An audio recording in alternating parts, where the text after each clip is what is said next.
திமுக ஆட்சி வந்ததுக்கு அப்புறம் உங்க ஊர்ல ஏதாவது மாற்றம் ஏதாவது நேர்ந்திருக்கு? மாற்றம் எதுவுமே இல்லை ஐயா.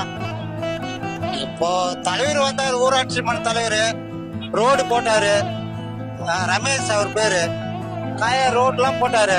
அம்மா இருக்கு சொல்ல நல்லா ஆட்சி நல்லா இருந்தது. இப்ப எடப்பாடி வந்து ஜெயிச்சாருன்னா கொஞ்சம் மாற்றம் நல்லா இருக்கும். சரி சார், திமுக ஆட்சியில நீங்க மகிழ்ச்சியா இருந்தீங்களா? அதெல்லாம் இல்லை சார், அதெல்லாம் ஒன்றும் இல்லை. எந்த விஷயம் உங்களுக்கு ரொம்ப பாதிச்சு? எங்களுக்கு வீடு இல்ல, வீடு இல்லாத ரொம்ப ஏழைப்பட்டோம்லாம். நாங்க வீடு கட்டி கொடுக்கல கவர்மெண்ட். சரி சார், தாலிக்கு தங்கம் அப்படின்னு ஒரு திட்டம் இருந்துச்சு இல்லையா, அது இப்போ மாறிடுச்சுன்னா அதெல்லாம் எதுவும் வரல. பார்த்தா நல்லா தான் இருக்கும். வரலையே, இவரு வந்தாருன்னா நல்லா இருக்கும் எடப்பாடி.